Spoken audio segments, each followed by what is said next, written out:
ئەم کاتتان باش بیسەرانی هێژان لا ناوەندی هەواڵەکانی ڕادیۆ دەنگی گەل بە یارمەتیە و کارانم گەشتی هەواڵەکانی ئەمڕۆ دووشەم 21 تشری کەمی 2024تان پێشکەش دەکەین. دەوڵەتی تورک و چەتەکانی بە هاوان گوندی فەتسایان لە ڕۆژهەڵاتی شاری عین عیسا لە کانتۆنی فورات لە باکوور و ڕۆژهەڵاتی سووریا تۆپباران کرد. لە ئەنجامی هێرشەکەدا 3 منداڵ کوژراون. ناوی منداڵە کوژراوەکان بەم شێوەیە: موسلیت زەکی تەمەنی 13 ساڵ و ڕەسوول مونادی ئەویش تەمەنی 13 ساڵ و فەیسەڵ غازی کە ئەویش تەمەنی 13 ساڵ بووە.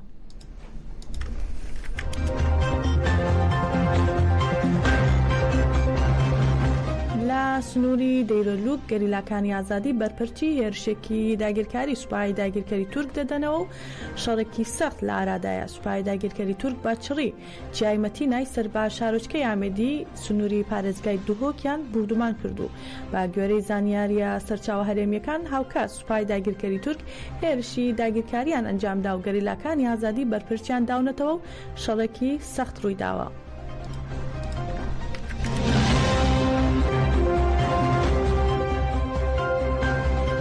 ناوەندی کۆمەڵگەی کورد لە چوارچێوەی هەڵمەتی جیهانی ئازادی بۆ بەڕێز و جەلان چارەسەری سیاسی بۆ پرسی کورد ناوەندی شاری لیڤەرپوڵی بریتانیا ستاندیان دانا. لە ستاندەکەدا کتێبەکانی ڕێبەری گەلی کورد دەربارەی ڕۆژهەڵاتی ناوین و سیستەمی ئازادی ژنان لەگەڵ میوانان تاوتوێ کرا. بەڕێوەبەرانی ناوەندی کۆمەڵگەی کورد ئاماژەیان بەوە کرد نەوەک تەنها گەلی کورد پێویستە هەموو گەلانی جیهان تیلگرتنی ڕێبەری گەلی کورد قبول نەکەن و ڕاشیان گەیان. ڕێبەراپۆ با پارادایمی خۆی سیستەمێکی دیموکراتیکی ڕادیکاڵ و یەکسانی خواز و ئازادی خواز نەک تەنیا بۆ گەلی کورد بەڵکو بۆ گەلانی ڕۆژهەڵاتی ناوین و جیهانیش بنیاد دەنێت و ملیۆنان کەس با فکری ڕێبەراپۆ لا دژی درەندەی داعش شەڕ دەکەن. هەروەها ڕاشیانگەیان ئەو گەلانەی کا فکری ڕێبەراپۆ دەناسن هەڵویستی خۆیان لا دژی گرتنی ئەو نیشان دەدەن و گرنگی یەکگرتن لا دژی فاشیزمی دەوڵەتی تورک دەردەبڕن تا ئازادی جەستەی ڕێبەراپۆ مسووگر نەکرێت لا شەقام و گۆڕەپانەکان دەمێننەوە.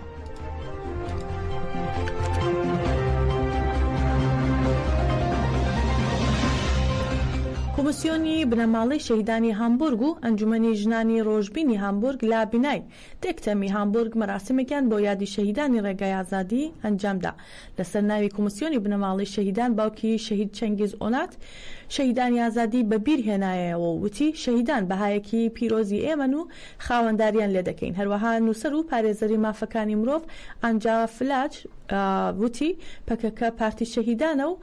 درێژە با تێکۆشانی ئەو مرۆڤە هێژایانە دەدەین. نوێنەری تەفگەری ژنانی کوردی ئوروپا لەسەر بەدیهاتنی خەونی شەهیدان جەختی کردەوە و ئاماژەشی بەوە کرد بەوەی پێویستە هەڵمەتی ئازادی بۆ بەڕێز و جەلان چارەسەری سیاسی بۆ پرسی کورد مەزنتر بکرێت و بانگەوازی کرد بۆ بەشداربوون لە ڕێپێوانی 16 تشرینی دووەم لە کۆلنی ئەڵمانیا.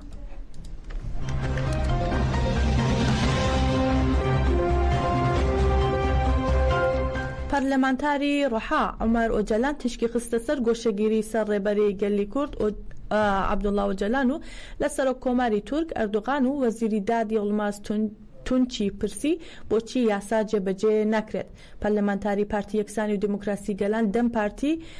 لە ڕۆحا عومەر ئۆجەلان دەربارەی گۆشەگیری سەر ڕێبەری گەلی کورد پەیامێکی بڵاو کردەوە و لە پەیامەکەیدا لە هەژماری خۆی ڕایگەیان بۆ ئێمە تەندروستی بەڕێز و جەلان گرنگە. وەک زۆر جار ئاماژەمان پێداوە ئێمە دەمانەوێت با گوێرەی یاسایی نەتەوەی و نێونەتەوەیەکان مافەکانی خۆمان بەکار بهێنین و دەمانەوێت وەک بنەماڵە بچینە ئیمراڵی و مافی دیداری خۆمان بەکار بهێنین. داواکاریمان هەیە بۆچی یاساکان جێبەجێ ناکرێن. عومەر ئۆجەلان لە ژێر پەیامەکەیدا سەرۆک کۆماری تورکی ئاکەپەی ئەردوغان و هەروەها وەزیری داد یەڵماس تونچ و وەزارەتی دادی تەک کردووە.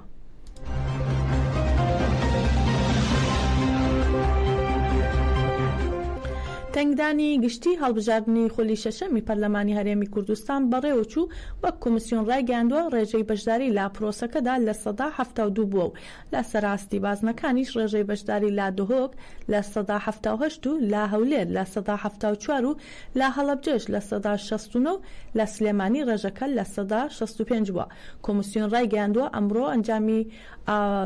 ببورن دوێنێ ئەنجامی بەرایی هەڵبژاردنەکە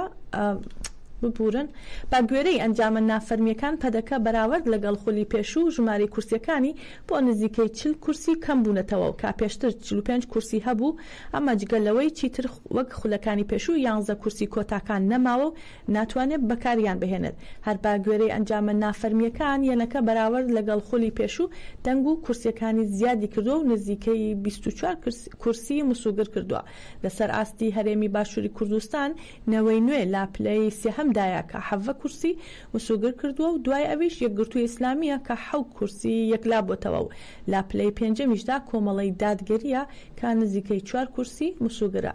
هەرچی لیستی هەڵویستە کە لەلایەن عەلی حەمەساڵحەوە سەرپەرشتی دەکرێت لا نێوان 2 بۆ 3 کورسی مسوگر کردووە و بەڵام ئەنجامەکە ڕەت دەکەنەوە و باس لە ساختەکاری گەورە لا هەولێر و هاکردنی ئامێرە ئێلکترۆنیەکانی دەنگدان لەو بازنەیە دەکەن لا کاتی بەڕێوچوونی پرۆسەکەدا لە هەولێر چەند پێشلکاری و ساختەکاریەکی پەدەکا بە بەڵگە خراونەتە ڕوو لەوانە بەکارهێنانی خەڵکانێک کە لە باکووری کوردستانەوە هێنرابوون بە مەبەستی دەنگدان و هەروەها بانگەشە لە بنگەکانی دەنگدان و گوشار و هەڕەشەی هێزە ئەمنیەکانی پەدەکا بۆ سەر دەنگدەران و نوێنەری لایەنەکانی دیکە.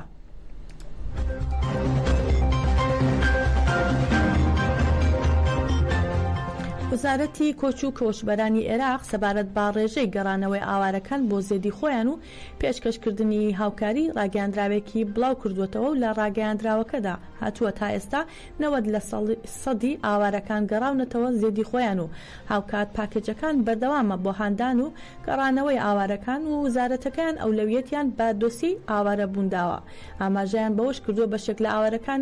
ئاوارەکان خۆیان ویستویانە لەو ناوچانە بمێننەوە کە تا ئێستا تیایدا نیشتەجێن چونکە خۆیان لەگەڵ دۆخەکە گونجاندووە هەروەها ئەوەش خراوەتە ڕوو ئەو ئاوارانەی ماونەتەوە بەسەر ناوچەکانی کەربەلا نەجەف هەولێر و بەغداد دابەش بوون لا کۆتایی ڕاگەیاندراوەکەدا هاتووە پرسی سەقامگیری لە بوارەکانی ئابووری یەکێکە لە چارەسەرەکانی کۆتایی هێنان بەم دۆسیەیە. باهۆی تێکۆشانی بەردەوامی ژنان و سووربوون لەسەر تێکشکاندنی ڕێگریەکان ئێستا کەشێکی جیاواز بۆ کارکردنی ژنان و ئابووری سربەخۆ هاتووەتە ئاراوە و تا ئاستێک بربەستەکان تێپەڕاندراون هەروەها لا زۆرێک لاکایە و ئاستەکانی کارکردندا بەرپرسیارەتی بەرچاویان هەیە لا فستیڤاڵ و چالاکیەکاندا هەمیشە ژنان بەڕێوەبەرن و ژنانی قەڵاتزە لە فستیڤاڵێکە پێکا لە قەڵاتزە بەڕێوە دەچێت پێیان وایە ژنانی کورد لە هەموو بوارەکاندا لێ هاتوون و پێویستە توانەکانیان نیشان بدەن. چەند ئافرەتێک کە لێرە کۆبوونێتەوە بەهرەکانی خۆیان نیشان ئێن نیشانی خەڵکی ئێن و پێویست ئەکات کەس ئەوانەی کە بەهرەیەکیان هەیە خودت ئەزانن لە بابەتێکا زۆر باشن ئەتوانن بەهرەکانی خۆیان نشارنەوە پیشانی خەڵکی بدەن تا بزانن چەند بەهرەمەدن ئافرەتی کوردیش وەک هەموو ئافرەتەکانی تر دەست ڕەنگینی تیا لە ڕووی خۆراکۆ لە ڕووی دیزاینەوە لە هەموو ڕوویەکەوە پێویست ناکات لە هیچ شتێک و لە هیچ کەسێک بترسین ئێمەش وەک هەموو خانمێکی تر بەهرەکانی خۆمان نیشانی هەمووان داواکارم لە هەموو خانمەکان و ئافرەتەکانی هەرێمی کوردستان جا چ بگاتە شار و شارۆچکەکان هیچ شوێنی جیاوازی نیە و پێویستە بێنە دەرەوە ئەوانیش توانە و لێهاتووی خۆیان پیشانی هاوڵاتیان بدەن و لە هیچ ئاستەنگیەک و بەرزنزمیکی چاردەورەکان نەترسن و گرنگە بە تایبەتی لە منتیقەیمە گرنگە یعنی هاوپشتی خانمەکان بن یعنی کە تۆ لە ماڵەوە هاوپشتێکت هەبێ ئەو کاتە دەتوانی بێ دەرێ و زۆر بەسەر بەرزیش. ئاشتی هەورامی وەزیری پێشووتری سامانە سروشتیەکانی هەرێمی کوردستان لە تەمەنی 76 ساڵیدا کۆچی دوایی کرد. ئاشتی هەورامی ساڵی 1970 پڕوانامەی بە کالیروسی لە بواری نەوت لە زانکۆی بەغدا بەدەست هێناو لە هەمان ساڵ لە کۆمپانیای نەوتی عێراق لە بەسرە وەک ئەندازیارکاری کردو. ساڵی 1975 تاوەکو 1982 لە بریتانیا وەک ئەندازیار لە کۆمپانیایەکی نەوتی بریتانی کاری کردووە و ساڵی 1970 مەستەری لە ئەندازیاری نەوت لە سکۆتلەند بەدەستهێنا و لە کابینەکانی پێنجەم، شەشەم، حوتەم و هەشتەمی حکوومەتی هەرێمی کوردستان وەزیری سامانە سروشتیەکان بووە.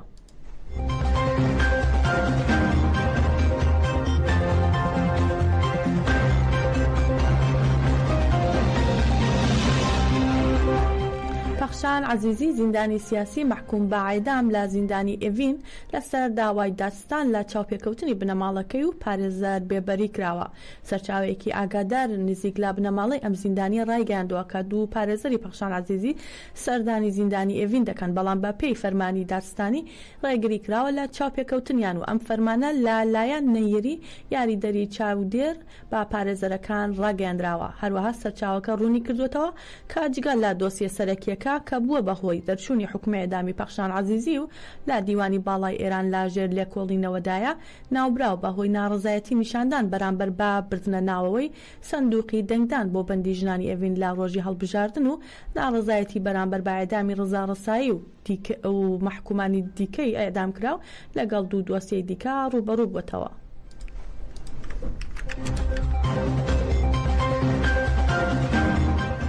عەبدوڵڵا شەریفزادە ئەندامی گروپی شاخەوانی هەڵۆ پاشبانکێشکردنی بۆ لقی جێبەجێکاری حکومەکان دەست بەسەر و بۆ تێپەڕاندنی حکمی دەمانگی تعزیری بە تۆمەتی پرۆپاگاندا دژی دەسەڵات لە بەرژەوەندی حیزبێکی کوردی بۆ زیندانی ڕژیمی ئێران لە سەقز گوازرایەوە. حکمی ئەم هاوڵاتیە لالایەن دادگای ناسەربەخۆ و لە ژێرگوشاری دامەزراوە ئەمنیەکان بەبێ ئامادەبوونی خۆی لا لقیەکی دادگای ڕژیمی ئێران لە سەقز دەرکرا بوو.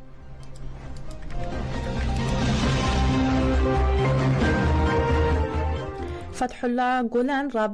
ڕابەری بزوتنەوەی خزمەتی تورکیا باهۆی نەخۆشیەوە لە ئەمریکا کۆچی دوایی کرد. ساتی هێرکۆل کە لە فتحولا گۆڵنەوە نزیکە ڕایگەاندووە. گۆلان لە هەموو ساتەکانی ڕایگەاندووە کە یەکشەمبە 21 دەی 2024 گۆلان کۆچی دوایی کردووە.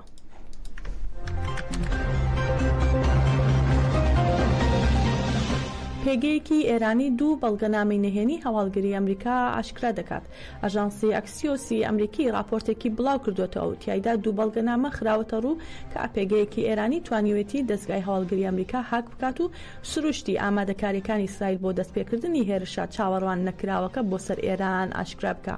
ئاژانسە ئەمریکیەکە ئەوەی خستوەتە ڕوو کە زانیاریەکانی پێگا ئێرانیەکە وردن و ئەوە دەردەخەن کە ئەمریکا مانگە دەستکردەکان بەکاردەهێنێت بۆ چاودێریکردنی جموجۆڵەکانی ئیسرائیل و هەروەها ئایکسیۆس ڕایگەیاندووە دوای بڵاوکردنەوەی ئەو دوو بەڵگەنامە هەواڵگریە کە لەلایەن پێگە ئێرانیەکەوە بەرپرسانی ئەمریکی لە ڕادەبەدەر نیگەرانن لا دزاپێکردنی زانیاریە ئەمنیەکان. هەروەها چاودێریە وردەکانی ئەمریکا لەسەر ئۆپراسیۆن و هێزان ئاسمانیەکانی ئیسرائیل ئاشکرا دەکەن. ئەو پێگە ئێرانیە لە تۆڕی تیلگرام کە ناوی چاودێری ڕۆژهەڵاتی ناوەڕاستە بەڵگەنامەکانی بڵاو کردوێتەوە و با گوێرەی زانیاریەکان ناوی بەڵگەنامەکە سەرەتای ئەم هەفتەیە بە بەڵگەنامەکان لە هەواڵگەری ئەمریکادا بڵاو کراوەتەوە و پێنتاگۆن و هەواڵگەری ئەمریکا ڕەتیان کردوێتەوە هیچ لێدوانێک لەسەر دروستی و نادروستی بەڵگەنامەکان بدەن. بەڵام بەرپرسێکی باڵای ئیسرائیل بە ئاژانسە ئەمریکیەکەی ڕاگەیاندووە تا ئامەزراوەی بەرگری ئیسرائیل ئاگاداری ئەو دزەپێکردنە گوماناویە و بە جددی وەردەگرێت.